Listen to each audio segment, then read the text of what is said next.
Hi ASHA గారు. Hello. ఒక్క నిమిషం అండి, ఇక్కడ సెటప్ చేస్తుంది తను శైలజ గారు. ఒక్క 2 నిమిషాలు. పర్లేదు. ఆవిడ రారేమో ఈ రోజు కూడా.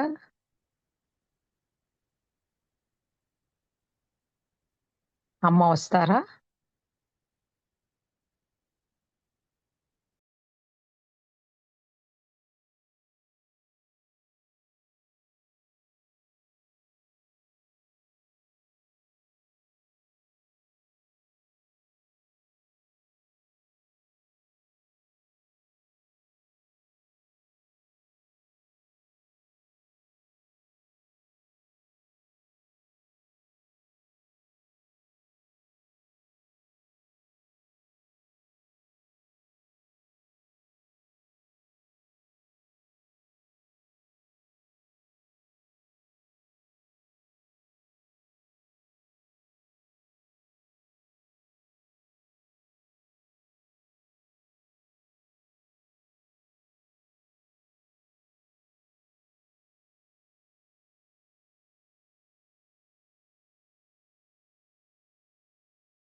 హలో ఆశ గారు, మీకు స్క్రీన్ కనిపిస్తుందా అండి?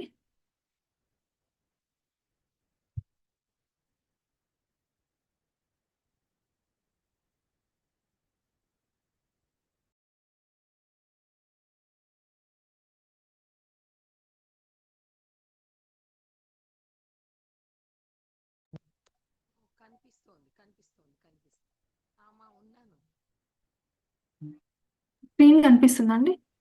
స్క్రీన్ కనిపిస్తుంది. నేను మ్యూట్ లో ఉన్నానని చూసుకోవాలా. సారీ. స్క్రీన్ కనిపిస్తుంది, హలో. బుక్ కూడా ఉంది నా దగ్గర.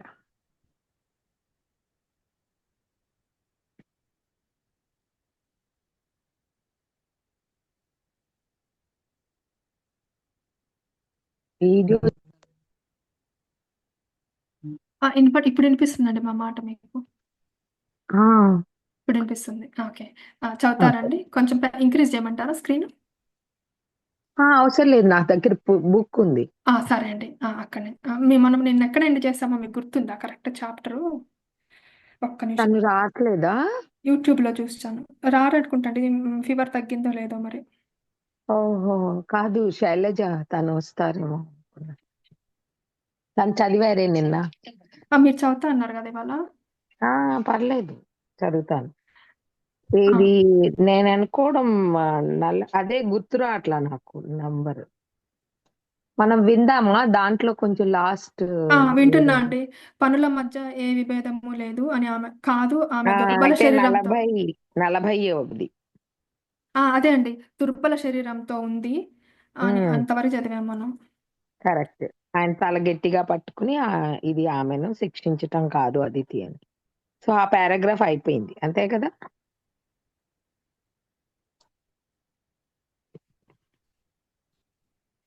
నెక్స్ట్ పారాలోకి వెళ్ళాం. మీరు చదువుతారా అండి శైలజ గారు? మీరు చదవండి, ఆశా గారు ఎక్స్ప్లెయిన్ చేస్తారు లేకపోతే. వచ్చారా ఆవిడ? ఉన్నారు ఉన్నారు. శైలజ గారు మెడిటేషన్ ఎవ్రీవేర్ లో లాగిన్ అయ్యారు. మ్మ్హ్మ్. ఆ, మీరు రికార్డింగ్ మొదలుపెట్టి మీరు చదవండి శైలజ గారు, ఆశా గారు ఎక్స్ప్లెయిన్ చేస్తారు. ఓకేనా? తను మ్యూట్ చేసుకోలేదండి. నేను మ్యూట్ చేసుకోలేదా? మీరు కాదు, అన్మ్యూట్ చేసుకోలేదు తను. శైలజ గారు, ఓకే, మీరే చదవండి. నేను చదవనా? ఉమ్. ఈరోజు ప్రారంభం చేస్తున్నాము సీతాయనం. ఆ ఈ చాప్టర్ నిన్నటి నుంచి విషయంలో కంటిన్యూషన్ లో. నాన్న నన్ను విధుల నుంచి తప్పించలేదు. దాంతో నేను పరిచారకుల మధ్య ఆ చిన్న పనులను చేయడం మానివేశాను. నాకు మా నాన్నకు మధ్య దూరం మరింత పెరిగింది. ఇప్పుడు మేము అరుదుగా మాట్లాడుకుంటున్నాము. ఒకానొక సందర్భంలో ఆయన నా వైపు చూస్తూ నాతో మాట్లాడాలి అనుకుంటున్నాడు. మా మధ్య ఏర్పడిన బీటను పూడ్చాలని భావిస్తున్నారని అనిపించింది. అయితే అది కేవలం నా ఊహ మాత్రమే అయి ఉండవచ్చు అని, ఆయన అలాంటివి లెక్క చేయడు అని నేను భావించాను. ఆయన దగ్గరకు వెళ్ళే సాహసం నాకు లేదు కనుక మేము అప్పుడప్పుడు కలిసి విడిపోయే గ్రహాల్లాగా మిగిలిపోయాం. ఇది ఎక్స్ప్లెయిన్ చేస్తారా మీరు? ఎవరిని అంటున్నారండి ఆశ? అంటే తను నన్ను చదవమన్నారు, ఎక్స్ప్లెయిన్ చేస్తానికి ఆవిడ ఉంటారు అనుకున్నా, మణి గారు. అంటే ఇప్పుడు మీరు ఏ పేజీలో ఉన్నారండి ఆశ గారు? నాకు ఒక్కసారి 40. చెప్పండి. మీరు 40 వరకు చదివారు నిన్న. 40 నేను చూస్తున్నాను, పేజెస్ మూవ్ చేస్తున్నాను, అందుకని 40లో 40. 40నా? ఒక్క నిమిషం. అది తెలుగు కాబట్టి ఇంక మణి గారు బిజీగా ఉన్నారు కాబట్టి మనము చేసుకోవచ్చు, చదువుకుంటూ వెళ్ళొచ్చు అనుకుంటా అండి స్లోగా ఆశ గారు మనము. అంటే ఎక్స్ప్లెనేషన్ మరి మీరు ఇస్తారా? కొంచెం నాకు చెప్తారా? అంత నేను కొత్తగా జాయిన్, బట్ అవసరం లేదనుకుంటా అండి. మన తెలుగే కాబట్టి అంతే. చదువుకుంటూ వెళ్తే సరిపోతుంది. స్లోగా చదువుకుంటూ వెళ్ళిపోతే అయిపోతది అనుకుంటా. రైట్. ఆ! మీరు నేను స్టార్ట్ చేశాను, చేయమంటారా? కంటిన్యూ ఆ! చేయమంటారా? కంటిన్యూ చేసేయండి ఆశ గారు మీరు. ఓకే. 2 సంవత్సరాలు గడిచాయి. అదితి ఎన్నిసార్లు కల్పించినప్పటికీ విషయాలు మారలేదు. నేను నా జీవితం అంతా ఇలాగే గడపాలా అనుకోసాగాను. ఎట్టకేలకు ఒకానొక రోజు నేను చెప్పదలుచుకున్నదంతా సిద్ధం చేసుకుని ఆయనతో మాట్లాడే ధైర్యం కూడగట్టుకున్నాను. నాన్న, నేను ఇప్పుడు అదితితో పాటు వంట ఇంట్లో పని చేయగలను అనుకుంటున్నాను. నిజంగానే ఆ పని నాకు ఇష్టము అని చెప్పాను. నీ బాధ్యతల పట్ల నువ్వు సంతోషంగా లేవా మీనాక్షి? నేనేమీ మాట్లాడలేదు. ఆయన శాంతంగా కొనసాగించారు. అవి నీకు చాలా ఎక్కువ అనిపిస్తే ఆ విధుల నుంచి నిన్ను తప్పించి వాటిని నేను నిర్వర్తిస్తాను. అది కాదు నాన్న. నా ఉద్దేశం అది కాదు. నేను గబగబా అడ్డుపడ్డాను. నేను కారణాలను వివరించటం ఆపి గాయపరిచే ఉద్విగ్నతను నివారించబోయాను. ఆయన నన్ను ఎందుకు అర్థం చేసుకోడు? విషయాన్ని అంత క్లిష్టంగా ఎందుకు మారుస్తాడు అనుకుంటూ, నాన్న, మీరు నన్నెందుకు శిక్షిస్తున్నారు? అంత తప్పు నేనేం చేశాను? మీకు నా పట్ల ఏ ఆప్యాయత లేదా? నేను ఒక పొరపాటు చేశాను, నిజమే. మిమ్మల్ని ప్రశ్నించటం అది. నేను ఒప్పుకుంటున్నాను. కానీ నేను అది చెయ్యవలసి వచ్చింది, అవునా కాదా? నిన్ను శిక్షిస్తున్నానా? అదే శాంత స్వరం ఆయన ఆరా తీశాడు. నేను నీకు సేవ చేసే విధానం బోధించడానికి ప్రయత్నిస్తున్నాను. అనేక సంవత్సరాల పాటు నేను నేర్చుకున్నట్లే ఏ పని చాలా చిన్నది, చాలా అప్రధానమైనది కాదు మీనాక్షి. ఒకానొక చిన్న పని జరగకపోవడం వల్ల మొత్తం ప్రసాదం అంతా అస్తవ్యస్తమైపోయింది. ఇంకా నీకు ఇది అర్థం కాలేదా? మహారాజు గారి వ్యక్తిగత అవసరాలు తీర్చడం ఎంత ముఖ్యమైనదో, వాటిలో ఎంత సేవ ఉందో ఈ గచ్చు శుభ్రపరచటంలో అంతే సేవ ఇమిడి ఉంది. అసలు ముఖ్యమైనది నీ విధులు నిర్వర్తించటంలో నీ ధోరణి మాత్రమే. విధులు ముఖ్యం కాదు, ధోరణి మాత్రమే. మనం చేస్తున్న పని ముఖ్యం కాదు, ధోరణి మాత్రమే. మనం చేస్తున్న పనులలో విభేదం లేదు అని నీకు పదే పదే చెప్పాను. నీకు ఇది నిజంగా తెలిస్తే విషయాలన్నీ మారుతాయి. అప్పుడు నిన్ను సరైన పరిచారకురాలిగా, నీ ఆలోచనలన్నీ నువ్వు సేవించే వారి సంక్షేమం కోసమే ఉండి నిన్ను తీర్చిదిద్దటంలో నేను విజయం పొందినట్లు భావిస్తాను. నా భావాలు దెబ్బతిని ఆయన చెప్పేదాన్ని అర్థం చేసుకోలేని గ్రుడ్డిదానిగా అయిపోయాను. నాకు తెలిసిందంతా ఆయన మిగిలిన వాళ్ళను చూసినట్లుగా నన్ను చూడటం లేదు అన్నది మాత్రమే. మిగిలిన వారి పట్ల ఆయన దయతో వ్యవహరిస్తూ శ్రద్ధ చూపుతాడు. వాళ్ళు తమ పని పూర్తి చేయడంలో కష్టపడుతూ ఉంటే వారికి సహాయం చేస్తాడు. కానీ నా వద్దకు వచ్చేసరికి విషయం వేరుగా ఉంటుంది. ఆయన కరుణా ప్రవృత్తిని చూసి వాళ్ళు ఆయనను ఆరాధిస్తారు. అయితే నా వద్ద ఆయన ప్రకృతి భిన్నంగా ఉంటుంది. ఇది తన యొక్క ఊహింపు అన్నమాట. సో, ఆ మనోభావాల గురించి ఎక్స్‌ప్లెయిన్ చేస్తున్నారన్నమాట ఇక్కడ. నువ్వు నన్ను మిగతా వాళ్ళని చూసినట్లు చూడవు. నువ్వు నన్ను నా గురించి ఏమాత్రం పట్టించుకోనట్లు చూస్తావు. నేనంటే లెక్కలేనట్లు ఉంటావు. ఎప్పుడూ ఇంతే అని ఏడుస్తూ గది బయటకు వెళ్ళాను. నా వెనక నుంచి ఆయన, మీనాక్షి వెనుకకురా అని పిలిచారు. నేను ఆయనకు బాధ కలిగించానని నాకు తెలుసు. కానీ నన్ను నేను నిలువరించుకోలేకపోయాను. నా నోటి నుంచి వెల్లువలా పొంగి వచ్చే మాటలు నేను ఆపలేకపోయాను. తండ్రి అన్న మాట పక్కన పెట్టి పెద్దవాళ్లతో అలా మాట్లాడడం చాలా పెద్ద తప్పే. అయితే చాలా ఏళ్ల నుంచి నాలో పేరుకుంటూ వస్తున్న వాటిని నేను ఆపలేకపోయాను. ఆయన నా వెనుక నుంచి ఆగకుండా పిలుస్తూనే ఉన్నాడు. కానీ నేను వెనుదిరగలేదు.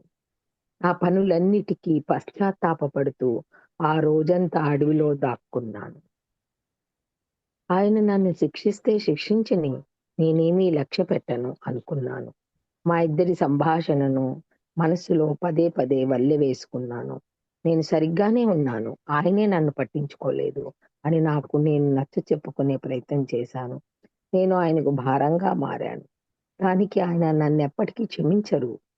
నేను ఆ అడవిలో పడి నిద్రపోయి ఒకానొక స్త్రీ స్వరం నా పేరు పిలవడం విని లేచాను. నాన్న, నన్ను తీసుకురావడానికై అదితిని పంపి ఉంటారు నాన్న.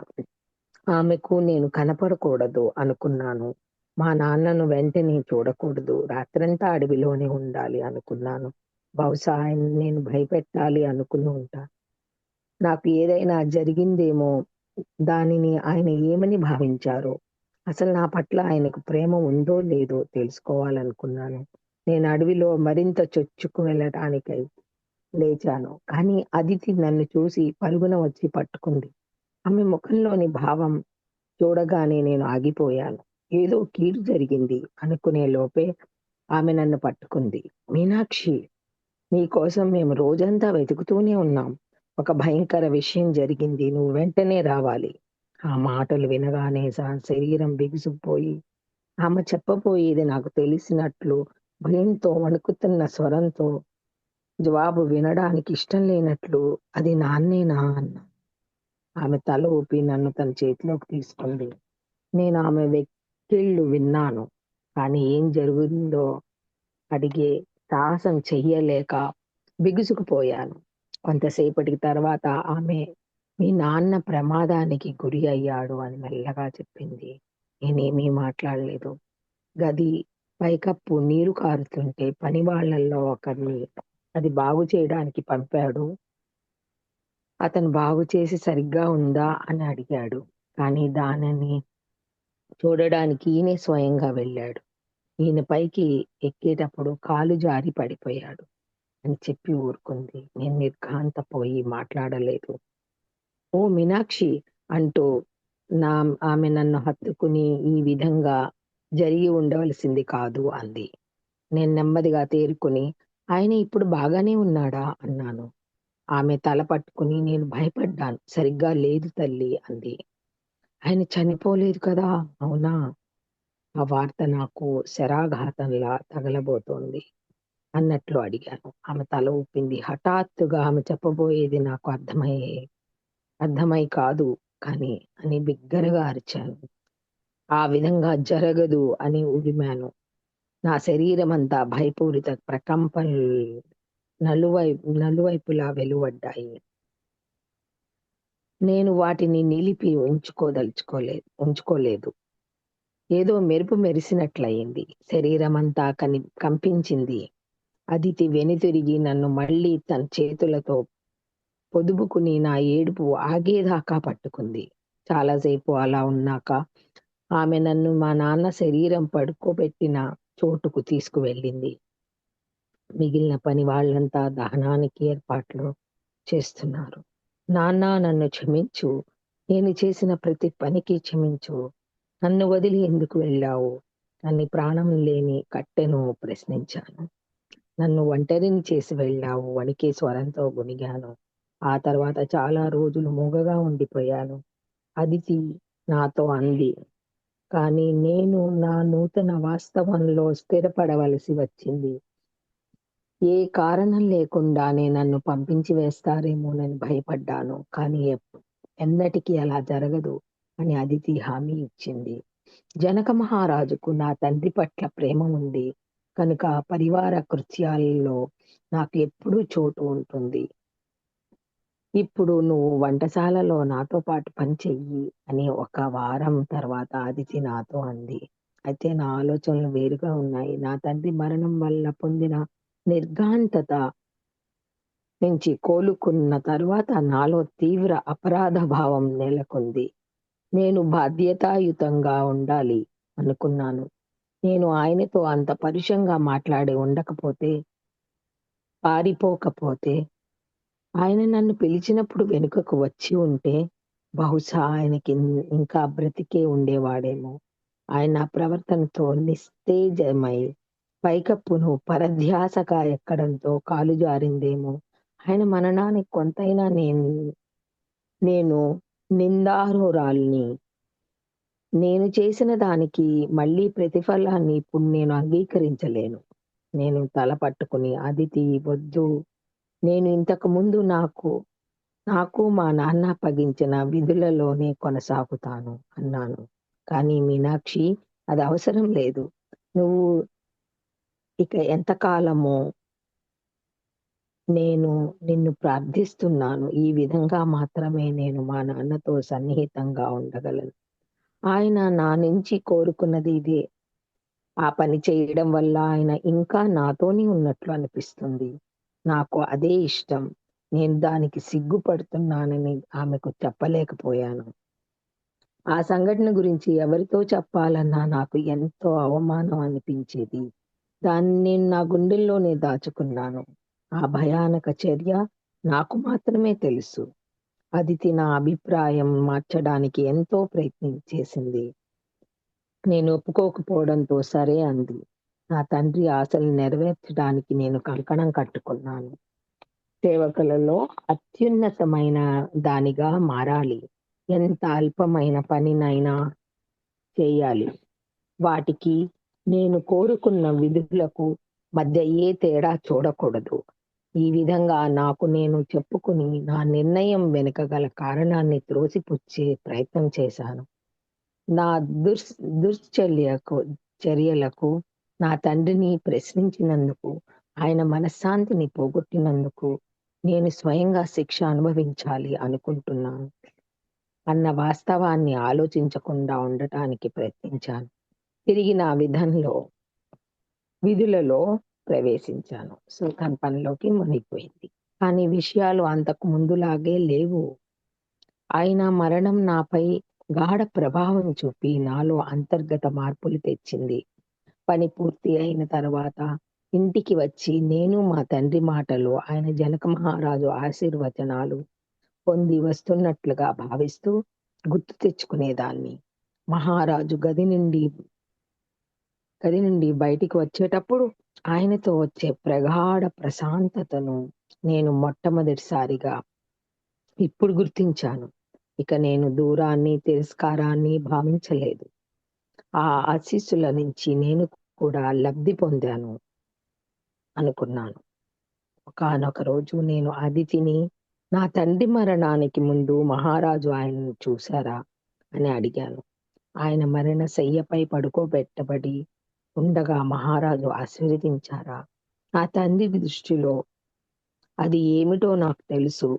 జనక మహారాజు ఆశీర్వదించి ఉంటే ఆయన నాతో ఉన్న విభేదంతో పని లేకుండా ఈ లోకాన్ని ప్రశాంతంగా వదిలిపెట్టి ఉండేవాడు.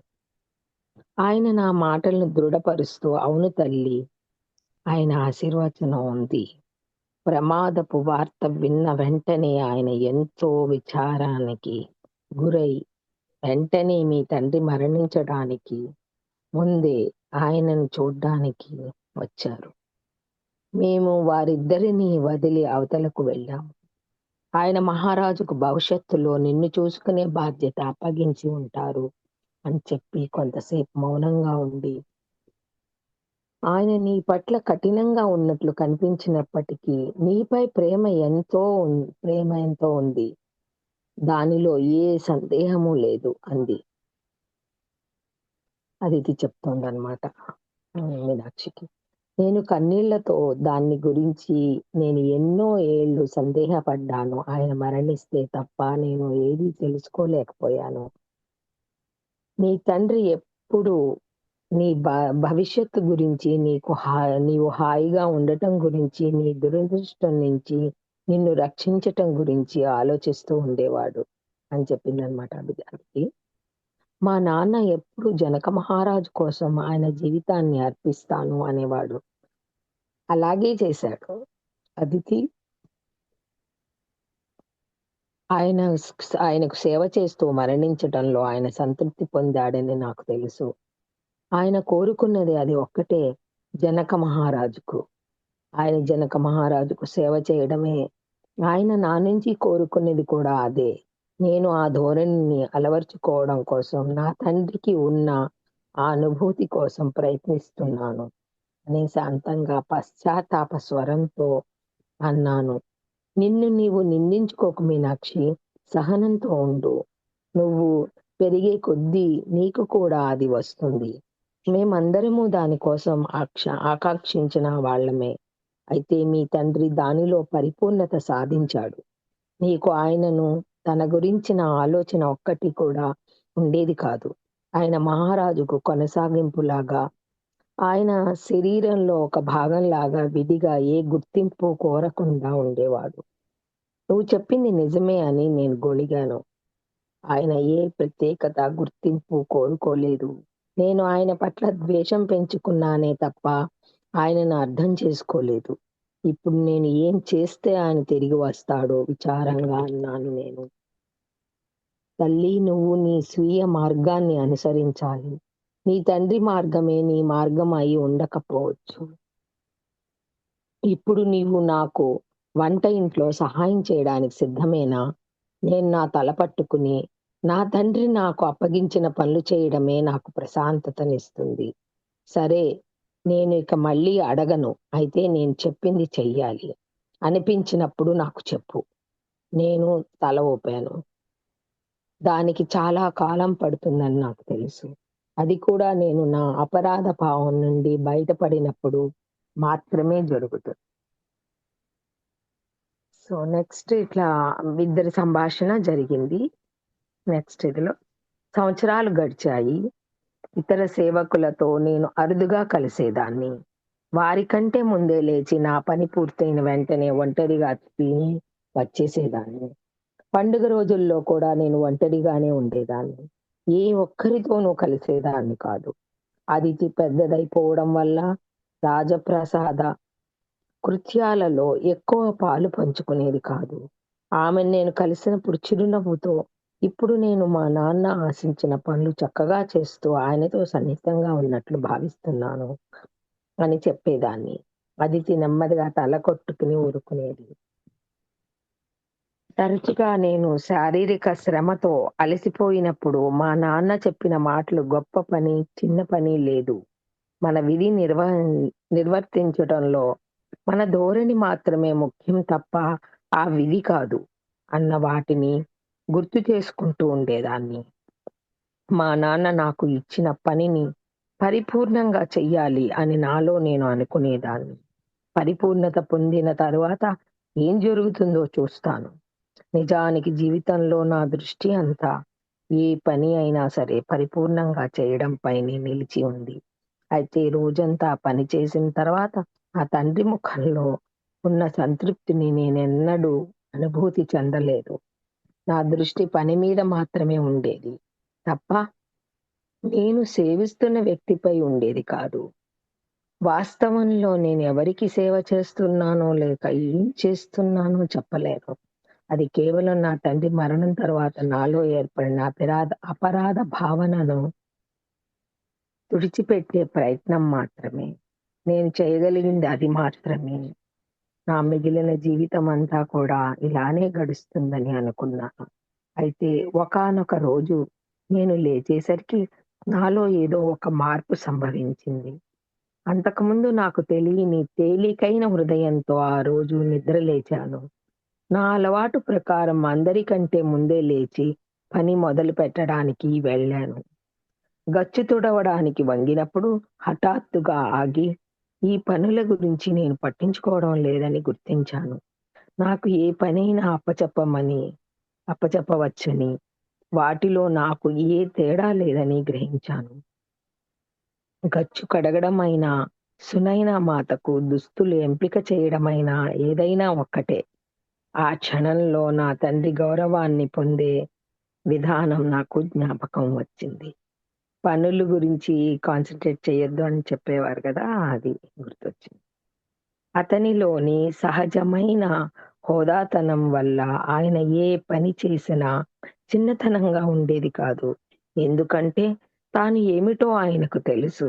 ఆయన హోదాతనం అనేది లోపలి నుంచి వచ్చింది, బాహ్య ప్రపంచం నుంచి కాదు. ఇతరులకు తనను ఎలా చూస్తున్నారు అన్న దాని నుంచి కాదు.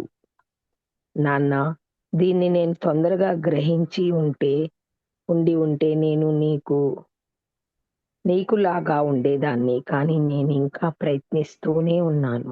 దయచేసి నాకు సహాయం చెయ్యి. నీకులాగా మారటంలో సహాయం చెయ్యి అని గొణిగాను. కానీ నా హృదయాన్నంతా ఆ మాటలపై నిలిపి నేను వ్యక్తీకరించిన దానికంటే వాస్తవమైన అనుభూతిలో నిలబడ్డాను. ఆ తర్వాత కొద్ది కాలానికి ఒకానొక రోజు ఉదయం నేను ఆ వసారా తుడవడం పూర్తి చేసిన తరువాత కొంతమంది పరిచారకులు నదీ స్నానానికి వెళ్ళడం చూశాను. వారు నా పని పూర్తవడం చూసి నన్ను పలకరిస్తూ నెమ్మదిగా వెళ్తున్నారు. అనుకోకుండా వారిలో ఒకరు వెనుకకు తిరిగి మాతో వస్తావా అని అడిగారు. నేను అంతకుముందు ఎప్పుడూ అలా వెళ్ళలేదు. మా నాన్న నాలో నది పట్ల భయాన్ని నింపాడు. నేను తల అడ్డంగా తిప్పబోయి ఆగాను. నా ప్రమేయం లేకుండానే దుస్తులను తీసుకొని వస్తాను అని చెప్పి నా గదికి వెళ్ళాను. వాళ్ళు నేను వచ్చే వరకు ఆగారు. నేను వెళ్ళగానే అందరము నది వద్దకు వెళ్ళాము. అప్పుడు మాత్రమే ఇతరులతో కలిసి నదికి వెళ్ళడం అంటే ఏమిటో నాకు అర్థమైంది. నా తండ్రి మరణించినప్పటి నుంచి నేను నిబంధనలన్నిటినీ కట్టుబడే ఉన్నాను. ఇప్పుడు నేను స్వేచ్ఛను భావించాను. నా జీవిత బాధ్యతే నాదేనని, నేను నా స్వీయ నిర్ణయాలు తీసుకోవచ్చు అన్న వాస్తవం నాలో ఎరుక పొందింది. కనుక నేను నదీ స్నానంతో మొదలు పెడతాను. నేను తత్తరపడుతూ నెమ్మదిగా ఒక్కొక్క మెట్టు కొంచెము సంకోచిస్తూ దిగాను. మిగిలిన వారు గబగబా నదిలోకి దిగి మునిగారు. నీరు చాలా చల్లగా పిలుస్తున్నట్లు ఉంది. అది నా చర్మానికి ఎంతో ఆహ్లాదతనిచ్చింది. నేను నా కటి భాగం వరకు వెళ్ళాను. అంతకంటే లోతుకు వెళ్ళాలంటే జాగ్రత్తగా ఉండాలని నేను గుర్తించాను. నేను నా బట్టలు ఉతకడం ముగించక ముందే మిగిలిన వారి స్నానం పూర్తి అయింది. మీనాక్షి, మేము నీ కోసం ఎదురు చూస్తామన్నారు వాళ్ళు. కానీ రాజప్రసాదంలో వారి అవసరం ఉంటుంది. కాబట్టి నేను వారిని వెళ్ళమన్నాను. ఆగవద్దు, నేను ఎంతో సమయం తీసుకోను, ఇప్పుడే వస్తాను అని చెప్పగా వారు అయిష్టంగానే వెళ్ళిపోయారు. నేను గబగబా మిగిలిన బట్టలు ఉతికాను. అనుకోకుండా నా దుస్తులలో ఒకటి తలగుడ్డ అలలో చిక్కుకుని నా నుంచి దూరంగా పోసాగింది.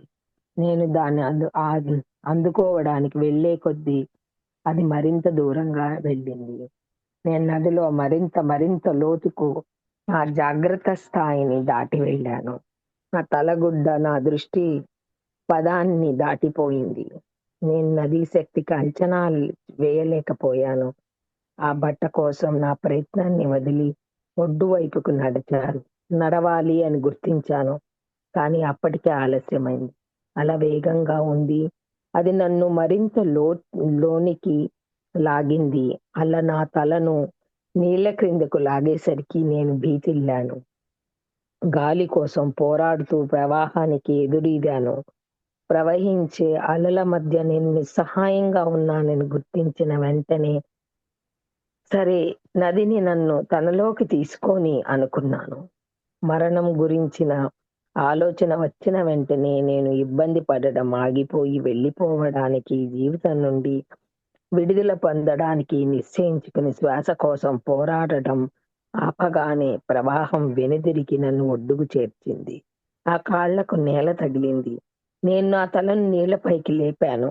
వెంటనే నది ఒడ్డున జనక మహారాజు నిలబడి నన్నే స్థిరంగా చూస్తూ ఉండటం కనపడింది. ఆయన నన్ను లాగుతున్నారు. నేను ఆయన శరీరం నుండి వెలువడుతున్న శక్తిని గ్రహించాను. ఆయన ఆదేశాలను అనుసరించి నది నన్ను ఒడ్డుకు చేర్చింది. వణుకుతున్న కాళ్లతో తడబడుతూ తూలుతూ నేను ఒడ్డుకు చేరాను. నేను శ్వాస కోసం కష్టపడుతూ జనక మహారాజు ఎదురుగా కూలబడ్డాను.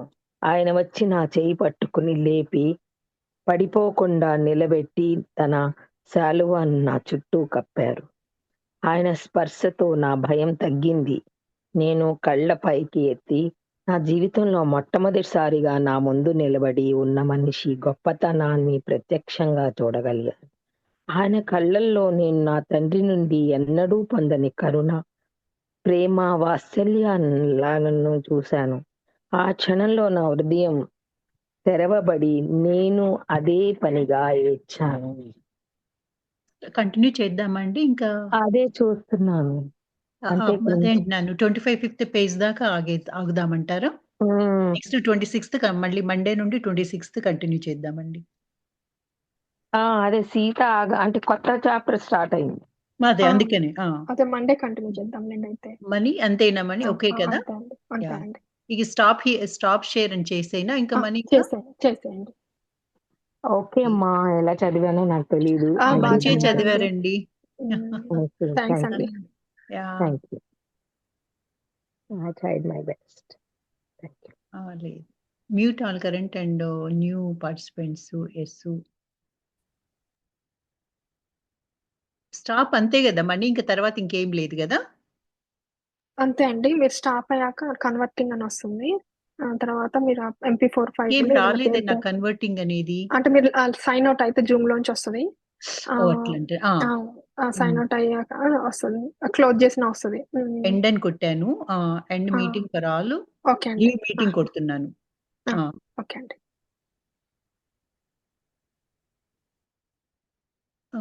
కొట్టిన తర్వాత గివ్ ఏ ఫీడ్‌బ్యాక్ క్యాన్సిల్ అంటుంది. అసైన్ అండ్ లీవ్ అంటుంది.